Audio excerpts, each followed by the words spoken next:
Kuduslah Tuhan, surga bumi menyembah, surga bumi menyembah, surga bumi menyembah.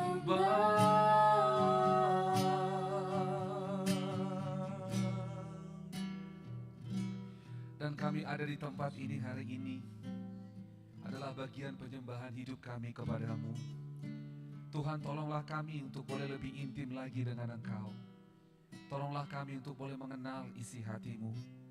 Engkau Allah yang kudus. Kuduskanlah kami dengan darah-Mu dan layakkanlah kami. Sebab tidak ada seorang pun yang layak kalau bukan Tuhan yang melayakkannya. Terima kasih untuk kesempatan belajar hari ini. Urapilah kami Tuhan. Biar firman Tuhan menolong kami semua untuk mengenal Engkau sehingga berjalan dalam kehendak-Mu. Di dalam nama Tuhan Yesus Kristus kami berdoa, kami mau belajar firman Tuhan. Haleluya. Amin. Baik, shalom. Baik, malam hari ini kita akan lanjutkan kembali Bible study kita. Setelah 2 minggu lalu kita belajar bersama-sama bagaimana Yesus yang penuh kasih sayang, dengan keadilannya dia membela seorang wanita di hadapan semua orang. Kemarin kalau kita lihat semua pembelajaran itu, satu kadang-kadang terpikir dalam hati kita, apakah iya memang Yesus membela orang seperti itu? Ya benar, Yesus membela orang-orang berdosa. Tetapi jangan salah berpikir bahwa dengan pembelaan seperti itu Yesus sedang melegalkan orang-orang untuk berbuat dosa. Tidak. Yesus dalam keadilannya dia akan menghukum semua orang berdosa. Namun dalam kasihnya juga dia akan mengampuni semua orang berdosa. Itu sebabnya kita bersyukur ketika Yesus datang, dan kemarin kita belajar bagaimana ahli Taurat dan orang-orang Yahudi mau menghakimi perempuan itu karena berdosa dengan hukum Taurat. Lalu Yesus datang dengan hukum yang lebih tinggi, yaitu hukum kasih karunia. Dan itu membuat semua orang yang ada di sana sadar bahwa bukan hanya perempuan itu yang berdosa, tetapi semua manusia berdosa. Seperti kita pernah katakan, semua manusia telah berdosa dan telah kehilangan kemuliaan Allah. Pada waktu itu mereka mau menghakimi perempuan ini karena dosa yang dilakukan perempuan. Dan Yesus dengan keadilannya bertanya, bagaimana dengan dosamu? Nah, dari situ kita belajar bahwa seringkali kita aware dengan dosa orang lain, namun kita menyimpan dosa kita. Oleh sebab itu kita mau belajar sama-sama bahwa hari ini ketika Yesus menerangi seluruh kehidupan kita, maka kita akan diubahkan, kita bisa melihat dosa, melihat diri kita sendiri dan menerima pengampunan Allah. Mengapa? Karena di Yohanes pasal 8 kemarin, menarik sekali ketika Yesus memberikan penghakimannya, karena semua mereka menunggu, bagaimana pendapatmu? Bapak Ibu Saudara ketahui, ketika Yesus memberikan penghakiman dan penghukumannya, sekali lagi, ketika Yesus memberikan penghakimannya terhadap perempuan ini dan terhadap semua orang di sana, menarik. Ada 2 hal yang kita lihat pemandangannya. Yang pertama, ketika Yesus melakukan itu di ayat yang ke-9, Yohanes 8 ayat 9, tetapi setelah mereka mendengar perkataan itu, yaitu bagaimana Yesus menghakimi mereka, lalu pergilah mereka seorang demi seorang, mulai dari yang tertua. Akhirnya tinggallah Yesus seorang diri dengan perempuan itu yang tetap di tempatnya. Nah, Bapak Ibu Saudara, menarik. Ketika Yesus melakukan penghakimannya, ada orang yang akan lari meninggalkan Yesus. Tetapi akan ada orang yang tinggal bersama dengan Yesus. Orang-orang yang lari ini adalah orang-orang yang tidak mau untuk dosanya ditelanjangi. Orang-orang yang lari ini yang menjauh adalah orang-orang yang ingin tetap tinggal dalam dosanya. Orang-orang yang lari ini adalah orang-orang yang tidak setuju dengan penghakiman Yesus. Perempuan ini tinggal bukan hanya karena dia tidak dihukum oleh Yesus, atau tidak dilempari batu atau mencari keadilan, tetapi gambaran perempuan berdosa ini seperti kita semua, yaitu ketika orang berdosa dekat dengan Yesus, Sang Hakim yang agung, dan Dia yang memberi pengampunan, maka apa yang terjadi? Kita ketika dekat dengan sumber kasih, maka penghakiman Allah itu turun dalam kasih kepada orang-orang yang berdosa.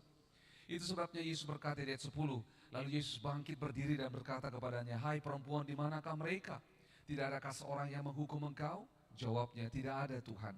Lalu kata Yesus, aku pun tidak menghukum engkau. Pergilah dan jangan berbuat dosa lagi mulai dari sekarang. Dan itu jelas, Yesus menghakimi, memberikan penghakimannya, dan Dia memberikan jalan untuk perempuan itu untuk beroleh hidup yang baru. Nah, Bapak Ibu Saudara, itu sebabnya kita bersyukur ada orang-orang banyak datang ke gereja, datang ibadah, belajar firman Tuhan. Atau ketika di rumah baca Alkitab, dimanapun kita baca Alkitab, kita belajar firman Tuhan. Lalu firman itu seakan-akan datang menuduh, menghakimi, atau menegur hidup kita. Apa respon kita? Apakah kita akan seperti orang Farisi dan juga orang Yahudi itu, yang mereka lari meninggalkan Yesus, dengan kata lain tidak menerima firman itu? Atau seperti perempuan berdosa ini, yang memilih untuk tetap tinggal bersama Yesus, menerima perkataan Yesus, menerima pengampunan Yesus. Itu sebabnya kalau saya pribadi, saya pilih seperti perempuan ini untuk tetap tinggal bersama dengan Yesus, menerima pengampunan dari Yesus, menerima perkataan Yesus yang memulihkan. Amin. Nah, setelah kejadian itu, Yesus, ingat baik-baik, dari Yohanes 7 dan 8, latar belakangnya kita pelajari sama-sama, bahwa sedang ada hari raya Pondok Daun pada waktu itu, di mana semua orang datang dan berkumpul. Dan ini mereka sedang berkumpul di bait suci. Itu sebabnya di sekitaran bait suci itu orang-orang berkemah. Kita sudah pelajari beberapa waktu yang lalu, untuk mereka boleh mengingat bagaimana nenek moyang mereka bangsa Israel berjalan 40 tahun di dalam padang gurun dan disertai oleh Tuhan. Dan saudara, setelah kejadian di mana perempuan ini dibawa kepada penghakiman Yesus, Yesus kembali lagi ke bait suci dan Dia mengajar banyak orang di sana. Kita baca mulai dari ayat yang ke-12. Mari kita bangkit berdiri. Kita baca Yohanes pasal 8 ayat 12. Kita baca sampai ayat yang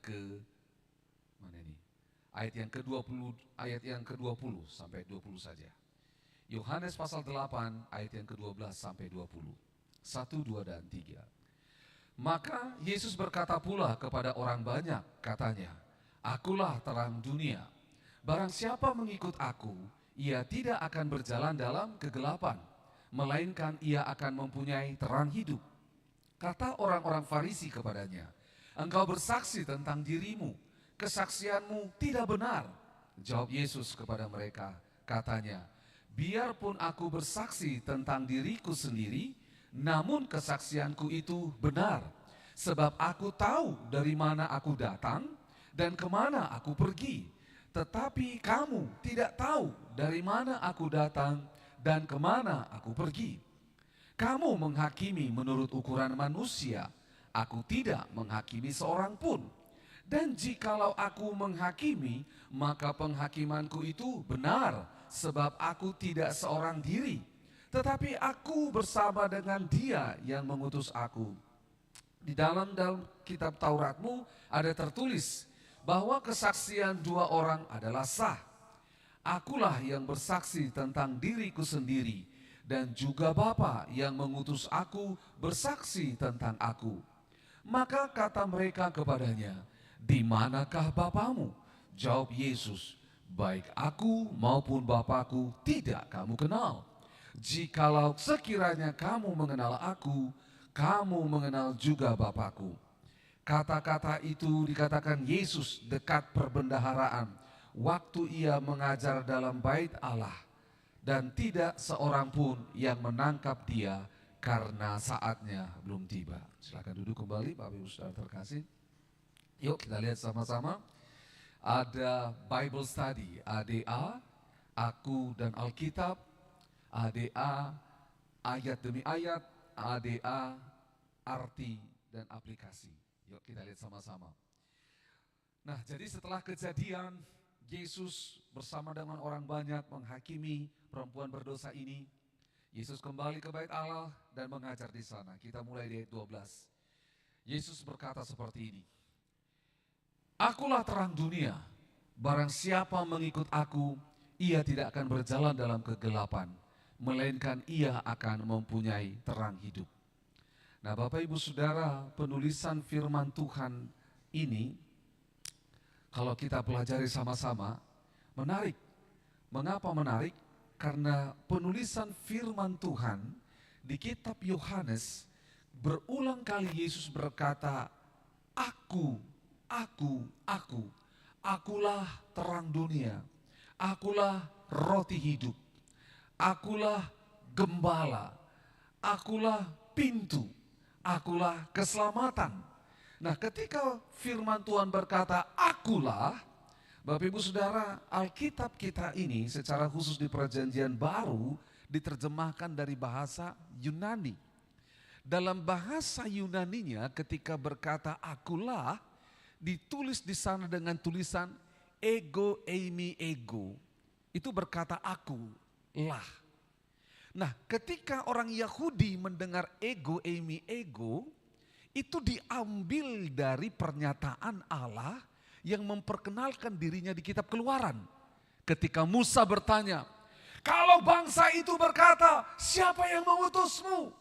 Lalu Allah berkata, yang mengutusmu adalah siapa? Aku adalah aku. Nah, aku adalah aku. Di dalam perjanjian lama, di dalam bahasa Ibrani, itu sama dengan yang dikatakan di dalam perjanjian baru, akulah atau ego eimi ego. Jadi Yahweh yang dikatakan di perjanjian lama itu adalah Yesus yang ada di perjanjian baru. Nah, dari sini saja kita bisa temukan. Jadi kalau ada orang yang berkata bahwa Tuhan orang Kristen itu adalah Yahweh, itu dengan sebutan di perjanjian lama.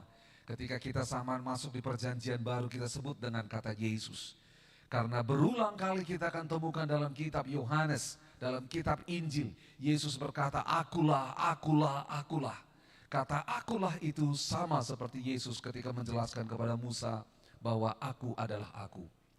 Nah, setelah kita menemukan beberapa identitas Yesus di kitab Yohanes, kita sampai di Yohanes pasal 8, bagaimana Yesus menjelaskan dirinya bahwa dia adalah terang dunia. Terang dunia ini menarik sekali. Mengapa? Hanya membahas ayat 12 ini kita sudah bisa banyak belajar. Mengapa? Karena ketika Yesus berkata, akulah terang dunia, dia sedang berkata kepada semua orang bahwa dia adalah jawaban dari nubuatan yang dikatakan oleh Nabi Yesaya. Dan itu kita baca dalam seringkali nubuatan ini baca ada waktu Natal, kita bahas kemarin waktu bulan Desember.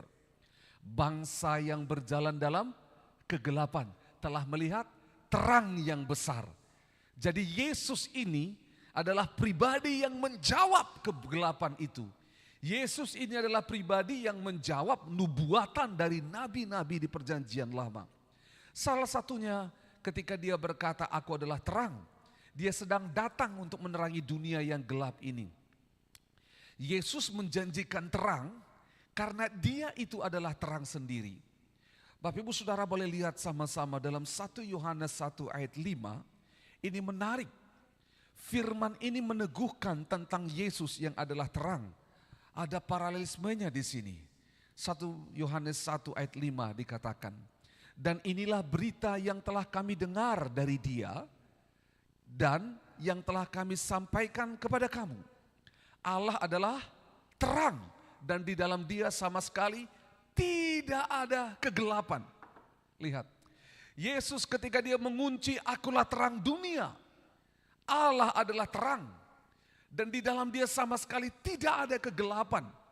Jadi Yesus sedang berkata aku terang yang absolut. Nah Bapak Ibu Saudara ini ada sejarah yang saya baca. Pada zaman dahulu di gereja mula-mula, ketika yang namanya hari raya tabernakel ini dilakukan, mereka itu seringkali mencari waktu di mana setelah, karena itu kan hari raya ke-50, hari ke-50, 7 kali 7 minggu, 49 hari jadi hari ke-50 itu. Nah, hari terakhir itu biasa mereka mencari masa, atau itu seringkali terjadi pada waktu itu, yaitu sepanjang hari terik matahari dan malamnya ada bulan. Nah, menunjukkan ada terang yang tak berkesudahan. Itu sebabnya Yesus menjelaskan hal itu. Dari pagi sampai sore mereka melihat apa? Matahari. Malam mereka melihat bulan. Bukti bahwa Yesus itu adalah terang. Dan dia juga sedang mengajarkan selama 40 tahun bangsa Israel. Mereka berjalan di padang gurun, ada terang matahari, panas tetapi ada tiang awan yang menyelubungi. Dan malam hari dingin tetapi ada tiang api yang bersama dengan mereka. Jadi terang tidak pernah meninggalkan mereka. Nah, kalau pada saat itu manusia sedang mengharapkan terang itu yang berasal daripada atas, dari atas, itu sebabnya Yesus datang dan berkata, "Akulah terang dunia." Dan menarik, ketika Yesus berkata, "Aku telah terang dunia," dia berkata, "Barang siapa mengikut aku, ia tidak akan berjalan dalam kegelapan." Sudah tentu, karena apa? Yesus tadi katakan 1 Yohanes 1:5, yaitu apa? Di dalam dia sama sekali tidak ada kegelapan, sama sekali. Nah, Bapak Ibu Saudara, ini menarik. Itu sebabnya di dalam Yesus absolut tidak ada keraguan, tidak ada bayangan. Semuanya jelas. Tidak ada gelap sama sekali. Itu sebabnya dikatakan kalau kita berjalan mengikuti dia, hidup kita tidak akan ada dalam gelap, melainkan akan mempunyai terang hidup. Saudara, ini diteguhkan di dalam Daniel pasal yang kedua ayat 22. Bapak Ibu Saudara boleh baca firman Tuhan, dikatakan Daniel 2 ayat 22. Dialah yang akan menyingkapkan hal-hal yang tidak terduga dan yang tersembunyi. Dia tahu apa yang ada dalam gelap dan terang ada padanya. Jadi ketika raja pada waktu itu bermimpi dan dia tidak tahu tentang mimpinya, dia panggil semua orang-orang berhikmat dan dia berkata, "Beritahu aku apa mimpiku dan beritahu aku apa artinya." Semua orang pintar gak ada yang tahu. Dan tiba-tiba Daniel muncul, dia tahu arti mimpi itu. Lalu raja memuji Daniel dan Daniel berkata, "Bukan aku tetapi dia Allah yang menyingkapkan hal-hal yang tak terduga, yang tersembunyi. Dia tahu apa yang ada dalam gelap dan terang ada padanya." Jadi artinya Bapak Ibu Saudara, dengar baik-baik. Semakin kita merapat mendekat kepada Yesus, semakin terang hidup kita. Semakin kita merapat kepada sumber terang, semakin kita temukan kegelapan yang ada dalam diri kita, sehingga itu bisa diatasi. Mengapa dikatakan mereka tidak berjalan dalam kegelapan? Karena mereka tidak lihat terang. Tapi ketika terang itu bersama dengan mereka, sumber terang itu ada bersama dengan kita, maka yang terjadi ada dua hal. Yang pertama, dalam diri kita, semua kegelapan dalam diri kita, kita bisa temukan. Dan yang kedua, kegelapan yang ada di sekitar kita bisa diterangi. Itu sebabnya ketika Yesus berkata, ia tidak akan berjalan dalam kegelapan, yaitu ketika terang itu menerangi sekelilingnya. Melainkan ia akan mempunyai terang hidup. Ketika terang itu ada dalam kita, maka apa yang terjadi? Kita akan menemukan hal-hal yang gelap dalam diri kita, sehingga terang Tuhan itu terbit dalam kita. Makanya Bapak Ibu Saudara, kalau kembali dalam kitab 1 Yohanes pasal 1, tadi kita sudah baca ayat yang ke-5. Kalau kita baca di ayat yang ke-6 dikatakan 1 Yohanes 1 ayat 6 masih bicara soal terang. Jika kita katakan bahwa kita beroleh persekutuan dengan Dia, namun kita hidup dalam kegelapan, kita berdusta dan kita tidak melakukan kebenaran. Jadi lihat, kalau hidup bersama dengan Tuhan, terang ada dalam diri kita, tapi kalau masih berdosa, itu namanya apa? Berdusta. Nah, ayat 7. Tetapi jika kita hidup di dalam terang, nah seperti dikatakan tadi, mempunyai terang hidup. Ayat 7. Jika kita hidup 1 Yohanes 1 ayat 7. Tetapi jika kita hidup dalam terang, sama seperti dia ada dalam terang, maka kita beroleh apa? Persekutuan seorang dengan yang lain. Dan darah Yesus, anaknya itu menyucikan kita daripada segala dosa. Jadi lihat, menarik sekali. Terang yang diberikan oleh Yesus ini tidak hanya untuk diri kita sendiri. Yes, ketika kita mendekat kepada Yesus, ketika Yesus ada dalam diri kita, maka kegelapan di dalam diri kita ditelanjangi, kita tidak lari, bahkan kita mengaku dosa, menerima pengampunan dosa, menerima penyucian daripada Tuhan. Tapi enggak berhenti di situ. Terang itu membuat kita beroleh persekutuan seorang dengan yang lain. Itu sebabnya Bapak Ibu Saudara, kita tahu sama-sama bagaimana Mazmur pasal 1 dikatakan orang fasik tidak tahan dalam perkumpulan orang benar. Mengapa? Karena terang dan gelap tidak bisa bersatu seperti Korintus katakan. Persekutuan seorang dengan yang lain akan terjalin ketika kita sama-sama memiliki terang Tuhan. Karena terang Tuhan itu membuat persekutuan kita satu dengan yang lain penuh dengan kemurnian. Tidak ada lagi penyelewengan di sana, tidak lagi maksud-maksud terselubung di sana. Itu sebabnya menarik, terang Kristus itu tidak hanya menerangi kita, tetapi menerangi orang di sekeliling kita. Itu sebabnya dalam 2 Korintus 4 ayat 6, ini menarik sekali dikatakan, sebab Allah yang telah berfirman, dari dalam gelap akan terbit terang. Ia juga yang membuat terangnya bercahaya dalam hati kita, supaya kita beroleh terang dari pengetahuan tentang kemuliaan Allah yang nampak pada wajah Kristus. Dikatakan dari gelap akan terbit terang. Bagaimana bisa dari gelap terbit terang? Dari dunia yang gelap ini akan terbit terang. Bahasa aslinya itu dikatakan adalah kepada gelap akan datang terang.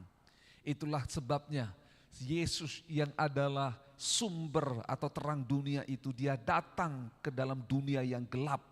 Dia datang kepada hidup semua manusia yang gelap karena dosa. Dan dikatakan di sana terang itu bercahaya dalam hati kita. Katakan bercahaya. Itu sebenarnya Bapak Ibu Saudara.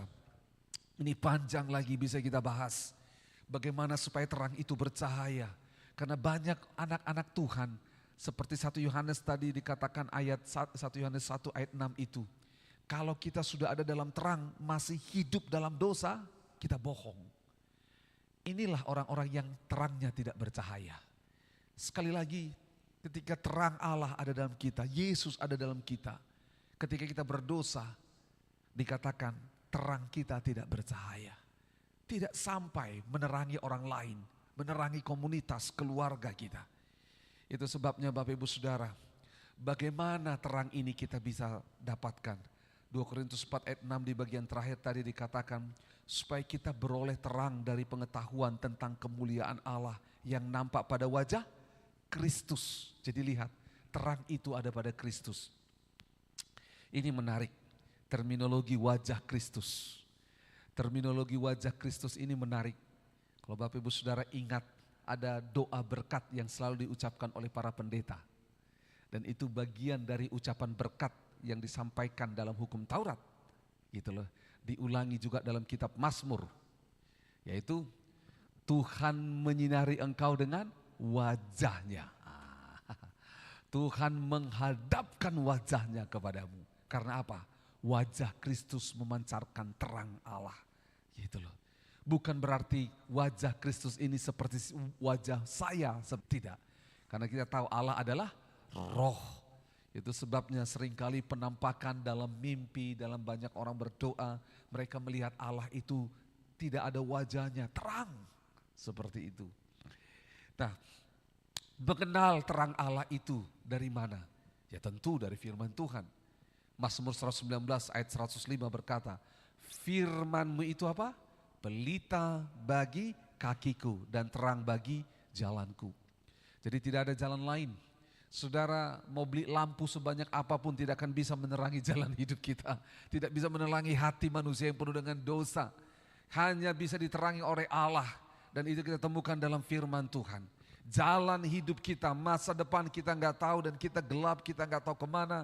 Dengar baik-baik, terang Tuhan. Firman Tuhan menerangi kita. Oleh sebab itu Yohanes 8 ayat 12 ini begitu sangat berarti bagi kita orang percaya. Mengapa? Dari Yohanes 8:12 ini kita temukan banyak hal. Mulai dari identitas Kristus dan kuasa terang yang bisa menelanjangi kegelapan. Juga kuasa terang ketika kita ikut maka kita dibersihkan, kita tidak berjalan dalam kegelapan. Beroleh persekutuan bahkan menuntun orang lain kepada terang yang abadi. Menarik sekali. Itu sebabnya di dalam Matius pasal yang kelima, Yesus menjelaskan kepada kita orang percaya. Apa status kita orang percaya ketika kita dikatakan ayat 12 tadi. Ia tidak berjalan dalam kegelapan, melainkan ia akan mempunyai terang hidup. Kita yang mempunyai terang hidup di Matius 5 ayat 14. Firman Tuhan sangat terkenal. Dikatakan kamu adalah terang dunia. Yesus berkata, akulah terang dunia. Loh, kenapa di sini berkata kamu terang dunia? Kita menjadi terang dunia karena apa? Yesus sumber terang ada di dalam kita. Kita tidak mempunyai terang. Yang mempunyai terang itu siapa? Allah sendiri. Jadi terang Allah itu muncul terbit dalam kita. Nah, itulah sebabnya dikatakan kamu adalah terang dunia. Kota yang terletak di atas gunung tidak mungkin tersembunyi. Lagi pula orang tidak menyalakan pelita lalu meletakkannya di bawah gantang, melainkan di atas kaki dian. Sehingga apa? Menerangi semua orang dalam rumah itu. Jadi lihat, terang saudara yang dikatakan itu harus bercahaya. Karena itu untuk menerangi semua orang. Itu sebabnya Tuhan mengutus kita di sekolah, di kampus, di lingkungan-lingkungan di mana kegelapan ada. Itu sebabnya tidak usah takut ketika tidak ada orang percaya di sana. Justru kehadiran kita penting di sana. Karena kita membawa apa? Terang Allah itu di sana. Ayat 16, demikianlah hendaknya terangmu bercahaya. Lihat, 2 Korintus 4 ayat 6 tadi itu, terang kita harus bercahaya. Demikianlah hendaknya terangmu bercahaya di depan orang. Supaya mereka melihat perbuatanmu yang baik dan memuliakan siapa? Bapamu yang di sorga. Jadi ketika kita hidup dalam terang dan terang itu muncul dalam diri kita, itu bukan untuk kemuliaan kita. Tetapi untuk siapa? Kemuliaan Bapa. Ingat baik-baik, terang itu akan membuat kita dipandang, dilihat. Terang itu akan membuat kita menjadi tempat di mana orang menuju ke sana. Kalau ada mati lampu di sini, di mana ada lilin kah, senter kah, pasti perhatian kita tertuju ke sana, betul? Sama, dengar baik-baik. Ketika terang Tuhan terbit dalam kita, perhatian banyak orang akan muncul dan lihat kita. Tetapi kita harus berhati-hati. Jangan sampai seperti malaikat yang jatuh. Karena malaikat yang jatuh itu juga menyandingkan dirinya dengan terang. Putra Fajar. Dan dia mengambil kemuliaan bagi dirinya sendiri. Sehingga dia dibuang. Allah berkata kemuliaan itu hanya kepada Bapa di sorga. Jadi kalau Bapak Ibu Saudara kita semua diberi kesempatan oleh Tuhan anugerah. Menjadi terang di kampus, di sekolah, tempat pekerjaan, di lingkungan kita tinggal. Lewat apapun kita menjadi terang. Ingat, kemuliaan itu hanya untuk Bapa di sorga, bukan untuk kita. Karena apa? Karena waktunya akan tiba kita menjadi terang di dunia ini. Kita lanjut ayat 13. Satu ayat sangat dalam firman Tuhan. Ayat 13, kata orang Farisi kepadanya, engkau bersaksi tentang dirimu, kesaksianmu tidak benar. Nah Bapak Ibu Saudara, ini mereka mulai konfrontasi dengan Yesus. Mereka berkata, engkau bersaksi tentang dirimu sendiri, kesaksianmu tidak benar. Wah, mereka mulai datang kepada Yesus. Yesus berkata, kalau benar, kalau saudara buka di Yohanes pasal 5 ayat 31, waktu Yesus berbicara dengan orang Farisi dan orang banyak, Yesus juga berkata, kalau aku bersaksi tentang diriku sendiri, maka kesaksianku itu tidak benar. Nah, jadi mereka juga mengutip, kalau kau bersaksi tentang dirimu sendiri, kesaksianmu tidak benar. Kita baca dulu karena ada hukumnya di bawah, nanti saya jelaskan. 14, jawab Yesus kepada mereka, katanya, biarpun aku bersaksi tentang diriku sendiri, namun kesaksianku itu benar. Sebab aku tahu dari mana aku datang, dan kemana aku pergi. Tetapi kamu tidak tahu dari mana aku datang dan kemana aku pergi. Kamu menghakimi menurut ukuran manusia dan aku tidak menghakimi seorang pun.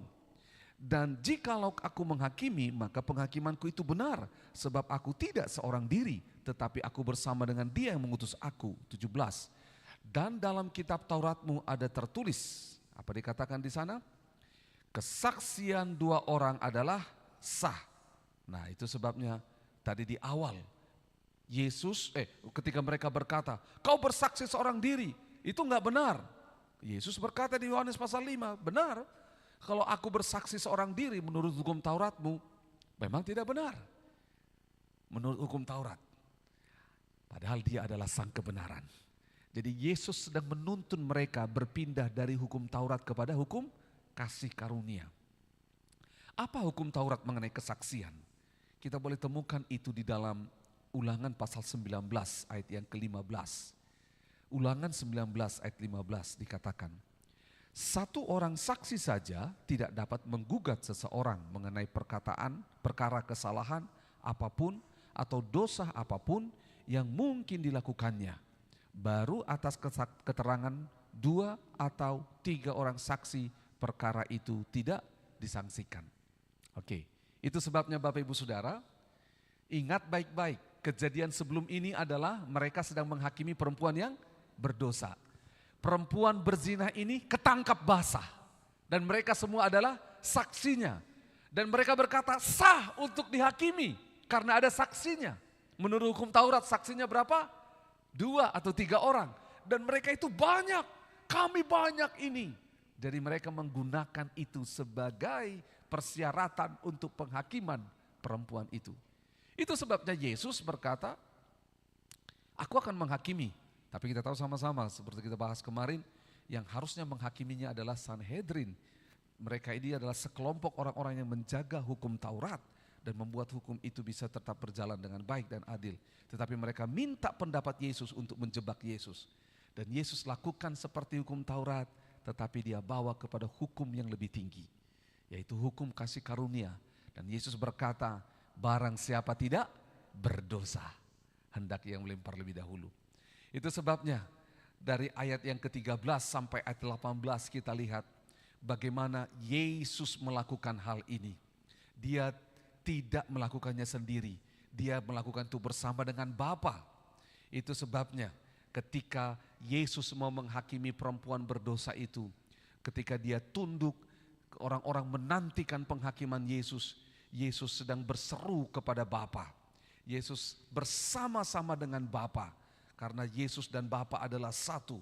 Sehingga akhirnya penghakiman yang disampaikan oleh Yesus kepada orang banyak dan kepada perempuan itu menjadi sah. Karena Yesus dan Bapa, dua identitas ini. Kalau satu lagi kita tahu sama-sama yang adalah Roh Kudus, Tritunggal, menjadi tanda kutip sah sesuai dengan firman Tuhan.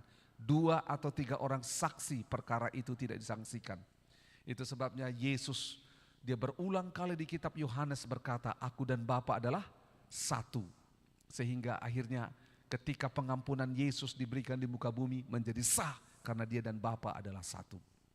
Ya, ini menarik sekali. Kamu menghakimi menurut, ini waktu ayat yang ke-14 dikatakan, sebab aku tahu dari mana aku datang dan kemana aku pergi. Kita tahu sama-sama kalau kita mundur, Yesus berulang kali berkata, aku turun dari sorga, aku datang dari Bapa. Dan mereka tidak tahu. Kalau mereka tahu, maka mereka tidak akan menghujat atau menghakimi. Tetapi Yesus berkata kepada mereka di ayat 14, kamu tidak tahu dari mana aku datang dan kemana aku pergi. Nah, itu sebabnya kita bersyukur karena firman ini Tuhan Yesus datang. Terang yang ada pada Dia sedang menerangi yang namanya hati orang-orang Farisi itu. Karena mereka sedang mencoba mencari kesalahan pada Yesus. Tapi apa yang terjadi di ayat 19? Maka kata mereka kepadanya, di manakah Bapamu? Jawab Yesus, baik aku maupun Bapakku tidak kamu kenal. Jikalau sekiranya kamu mengenal aku, kamu mengenal juga Bapakku. Karena Yesus dan Bapa adalah satu. 20. Kata-kata itu dikatakan Yesus dekat perbendaharaan waktu ia mengajar di dalam bait Allah. Dan tidak seorang pun yang menangkap dia karena saatnya belum tiba. Nah, kita bersyukur berulang kali kita temukan di kitab Yohanes. Yesus berulang kali dia ingin ditangkap oleh orang-orang, ingin dibunuh. Karena mereka menganggap Yesus ini telah menciderai, merusak ajaran hukum Taurat mereka. Padahal Yesus menggenapi hukum Taurat mereka. Kita akan lanjut ayat 21. Karena Yesus adalah terang dunia yang bukan dari dunia ini. Tidak lengkap rasanya kalau hanya bahas terang dunia tetapi bukan dari dunia. Yuk kita baca ayat 21 sampai ayatnya yang ke-29. Kita baca sama-sama. 1, 2, dan 3. Maka Yesus berkata pula kepada orang banyak, aku akan pergi dan kamu akan mencari aku, tetapi kamu akan mati dalam dosamu. Ke tempat aku pergi, tidak mungkin kamu datang. Maka kata orang-orang Yahudi itu, apakah ia mau bunuh diri? Dan karena itu dikatakannya, ke tempat aku pergi, tidak mungkin kamu datang. Lalu ia berkata kepada mereka, kamu berasal dari bawah, aku dari atas. Kamu dari dunia ini, aku bukan dari dunia ini. Karena itu tadi aku berkata kepadamu, bahwa kamu akan mati dalam dosamu. Sebab jikalau kamu tidak percaya bahwa akulah dia, kamu akan mati dalam dosamu. Maka kata mereka kepadanya, siapakah engkau? Jawab Yesus kepada mereka, apakah gunanya lagi aku berbicara dengan kamu? Banyak yang harus kukatakan dan kuhakimi tentang kamu.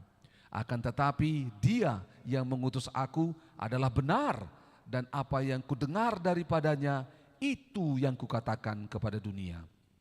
Mereka tidak mengerti bahwa ia berbicara kepada mereka tentang Bapa. Maka kata Yesus, apabila kamu telah meninggikan Anak Manusia, barulah kamu tahu bahwa akulah dia, bahwa aku tidak berbuat apa-apa dari diriku sendiri, tetapi aku berbicara tentang hal-hal sebagaimana diajarkan Bapa kepadaku. Dan ia telah mengutus aku, ia menyertai aku, ia tidak membiarkan aku sendiri, sebab aku senantiasa berbuat apa yang berkenan kepadanya. Kita berhenti di sini. Nah, Bapak Ibu Saudara, ini menarik. Yesus sedang menjelaskan bahwa dia terang dunia. Tetapi ketika dia menjelaskan dia terang dunia, dia menjelaskan tentang asal usulnya. Karena dari dunia ini semua berdosa. Tidak mungkin dosa bisa menerangi dosa. Tidak mungkin kegelapan menerangi kegelapan. Harus sesuatu dari luar kegelapan, yaitu terang yang dari atas Allah itu datang. Itu sebabnya 21 dikatakan ketika Yesus berkata kepada orang banyak, aku akan pergi dan kamu akan mencari aku, tetapi kamu akan mati dalam dosamu. Ke tempat aku pergi tidak mungkin kamu datang. Kita tahu sama-sama dalam Yohanes 3:13, karena di atas tadi mereka bertanya mau kemana dia, di bawah juga bertanya mau kemana dia. Yesus berkata, kau tidak tahu dari mana asalku. Yohanes 3:13 berkata, tidak ada seorang pun yang telah naik ke sorga selain daripada dia yang telah turun dari sorga, yaitu Anak Manusia. Jadi ketika Yesus berkata, aku akan pergi, dia sedang mulai menceritakan bagaimana proses akhir hidupnya di muka bumi ini. Dia akan pergi kepada Bapa, dia akan pergi ke sorga. Dan ke tempat aku pergi tidak mungkin kamu datang. Ya benar, mereka tidak akan mungkin datang sampai ke sana. Karena apa? Karena mereka tidak percaya kepada Kristus. Mereka tidak akan secara, kalau kita ambil Yohanes 3:13 ini bahasanya adalah kamu tidak akan mungkin sampai ke sorga. Nah itu sebabnya saudara, kadang-kadang kalau kita bicara tentang agama atau bicara tentang Kristus, kekristenan, seakan-akan seperti kita pemilik sorga. Tapi benar karena Yesus berkata, aku akan ke sorga. Dan kita akan temukan itu banyak dalam kitab Yohanes. Dia menyiapkan tempat di sorga, dia pergi ke sana, mempersiapkan tempat bagi kita, dan dia tunggu kita di sana. Tapi dikatakan, kamu gak bisa pergi ke sana, kamu gak mungkin datang. Karena apa? Saudara, gak mungkin datang. Mereka berpikirnya beda. Yang pertama, mungkin kami nggak bisa datang karena dia pergi ke tempat yang kami tidak mau pergi. Yaitu apa? Neraka. Itu sebabnya 22 dikatakan, apakah ia mau bunuh diri? Dan karena itu dikatakannya ke tempat aku pergi, tidak mungkin kamu datang. Karena orang-orang Yahudi itu dengan hukum Taurat, mereka berpikir kami dijamin pasti masuk surga. Nah itu, dengan perbuatan baik mereka. Itu sebabnya mereka berkata bahwa hanya orang Yahudi dengan hukum Taurat, merekalah bangsa pilihan yang akan sampai bersama dengan Allah di sorga. Itu sebabnya tempat mereka yang tidak akan mereka pergi adalah neraka. Ayat 22, Yesus mau bunuh diri kayaknya. Itu tempat di mana kami tidak akan pergi ke sana. Yesus koreksi mereka. Yesus berkata, kamu berasal dari bawah, aku dari atas. Yohanes 3:13 tadi, Yesus dari atas, kita dari bawah. Dan kita tahu sama-sama dikatakan, kamu dari dunia ini, aku bukan dari dunia ini. Ketika iblis jatuh dalam dosa, ketika malaikat jatuh dalam dosa, iblis mereka dibuang ke dunia ini. Sehingga akhirnya seluruh dunia ini mengalami yang namanya kegelapan, mengalami dosa. Itu sebabnya dikatakan Yesus, kamu dari dunia ini, aku bukan dari dunia ini. Sehingga Yesus tidak takluk dengan apapun yang ada di dunia ini. 24, Yesus koreksi lagi. Karena mereka pikir ke tempat yang Yesus pergi itu adalah neraka. Pada saat itu, ada satu tempat pembuangan sampah yang besar, itu gambaran neraka Hades di sana. Itu saudara, di mana semua sampah, bangkai dibuang di sana. Dan ketika Yesus juga yang pernah mau dijatuhkan di jurang, di situ tempatnya. Mereka ini berpikir bahwa Yesus itu akan bunuh diri di situ. Dan itu adalah tempat sampah, jurang maut bagi mereka, bau pembuangan akhir. Dan itu seperti gambaran neraka bagi mereka. Dan mereka berpikir Yesus akan pergi ke sana. Yesus koreksi, bukan, aku tidak bicara soal dunia. Itu sebabnya ayat 23 dikatakan, aku dari atas, bukan bicara soal dunia. Ayat 24, karena itu tadi aku berkata kepadamu bahwa kamu akan mati dalam dosamu. Sebab jikalau kamu tidak percaya bahwa akulah dia, kamu akan mati dalam dosamu. Jadi lihat, percaya kepada Yesus adalah jaminan untuk boleh ikut dengan Yesus sampai ke tempat dia kembali yang adalah sorga. Tanpa percaya kepada Yesus kita akan mati dalam dosa. Sekalipun melakukan semua hukum Taurat akan mati dalam dosa. Hanya Yesus yang memberikan keselamatan hidup yang kekal. 25, maka kata mereka kepadanya, siapakah engkau? Pertanyaan siapakah engkau ini menarik. Dan berulang-ulang itu ditanyakan di dalam kitab Yohanes. Mereka berkata, siapakah engkau, siapakah engkau? Setiap kali Yesus menjelaskan tentang dirinya, mereka tidak mengerti. Dan mereka akan menjawab, siapakah engkau? Jawab Yesus kepada mereka, apakah gunanya lagi aku berbicara dengan kamu? Karena apa? Dari sebelum-sebelumnya, mujizat demi mujizat sudah menjelaskan siapa Yesus. Pengajarannya sudah menjelaskan siapa Yesus, kasihnya. Maka Yesus berkata, apa gunanya lagi aku bicara dengan kamu? 26, banyak yang harus kukatakan dan kuhakimi tentang kamu. Akan tetapi dia yang mengutus aku adalah benar. Dan apa yang kudengar daripadanya, itulah yang kukatakan kepada dunia. Ingat, manunggal Allah dan Yesus dan Bapa. 27, mereka tidak mengerti bahwa ia berbicara kepada mereka tentang siapa? Bapa. Itu sebabnya menarik saudara. Nanti sekali lagi seperti yang saya katakan, ketika kita belajar kitab Yohanes ini dengan baik, nanti dengan sederhana kita bisa mengerti tentang Tritunggal itu. Karena perlahan-lahan Yesus sedang menuntun kita mengenal pribadinya, pribadi Bapa, dan nanti akan mengenal pribadi Roh Kudus. Ayat 28, maka kata Yesus, apabila kamu telah meninggikan anak manusia, barulah kamu tahu bahwa akulah dia. Dan bahwa aku tidak berbuat apa-apa dari diriku sendiri, tapi aku berbicara tentang hal-hal sebagaimana diajarkan Bapa kepadaku. Kata ditinggikan ini adalah frase yang mengarah kepada penyaliban Yesus. Ketika Yesus disalibkan. Di bagian yang lain dikatakan sama seperti Musa meninggikan tongkat ular di padang gurun. Sama seperti anak manusia ditinggikan ketika Yesus disalib. Karena memang benar. Peristiwa penyaliban Yesus, di sanalah akhirnya orang mulai mengerti tentang siapa Allah. Masih ingat ada seorang tentara Romawi?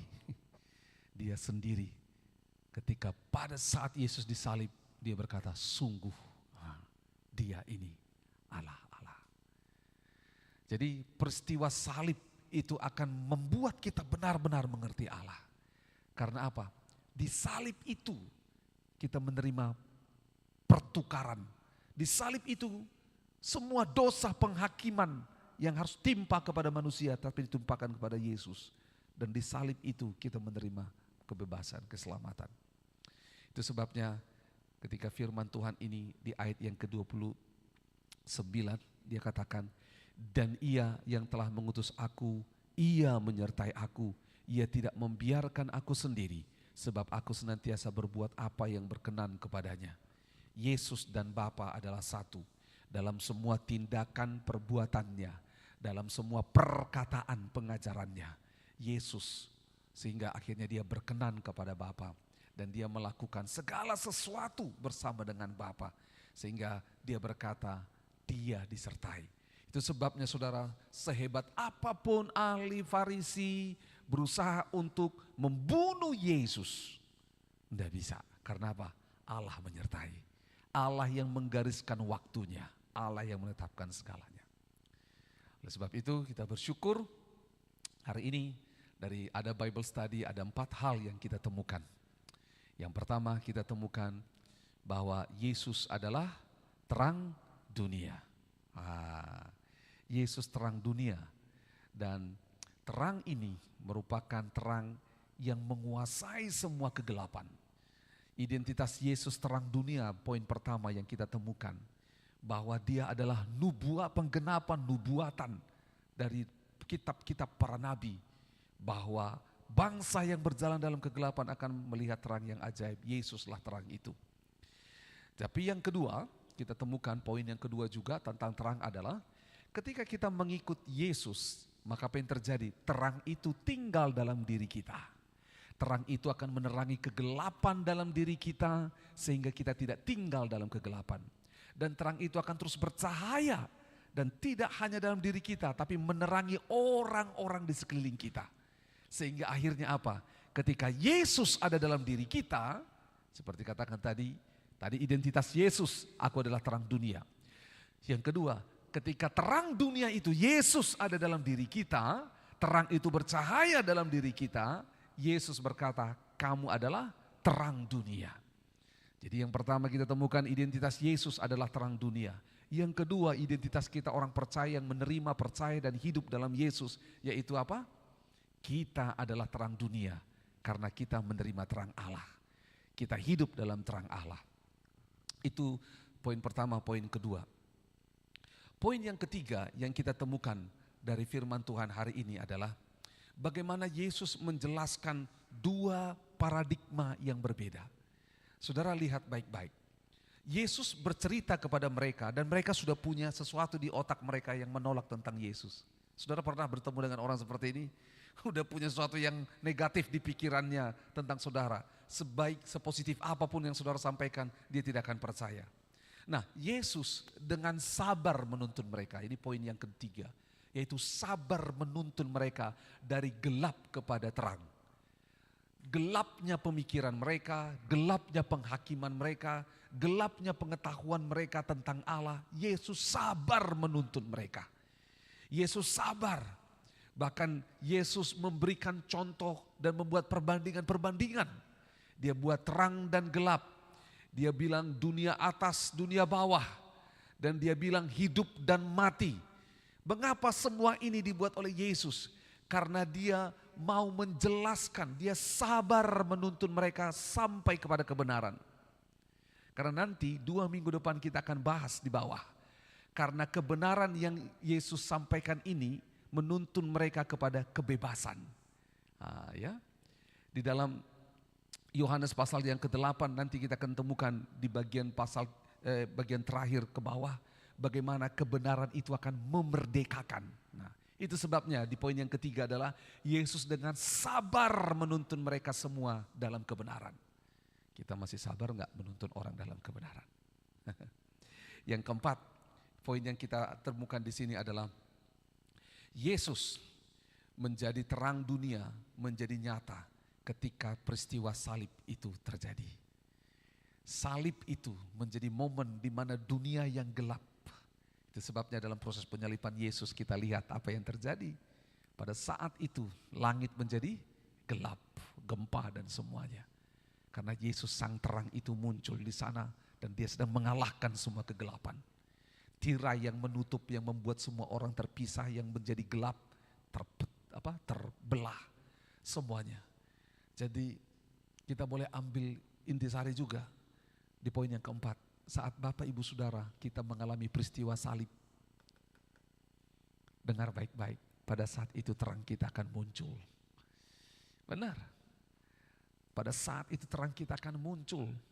Saat kita tinggal dalam kebenaran, saat kita dianggap bersalah, seperti Yesus tidak bersalah tapi dianggap bersalah. Menanggung beban penderitaan, menanggung hukuman. Saat kita menanggung semua peristiwa salib, pada saat itu terangmu akan bercahaya. Gitu loh, terangmu akan bercahaya. Itu sebabnya hari ini kita mau sama-sama supaya terang dunia yang bukan dari dunia ini menolong kita untuk berjalan dalam dunia yang gelap. Amin, kita berdoa. Bapa di sorga, kami bersyukur untuk firman-Mu. Terima kasih karena Engkau rela datang kepada dunia yang gelap ini, supaya semua orang yang ada dalam gelap beroleh kesempatan untuk hidup dalam terang yang ajaib. Terima kasih Tuhan. Hari ini kami terbuka kepadamu. Kami tidak mau lari ketika Engkau menerangi hidup kami. Dan bahkan buatlah kami semakin dekat dengan Engkau, supaya kegelapan tidak ada lagi dalam hati pikiran kami, supaya terang-Mu bercahaya di dalam kami.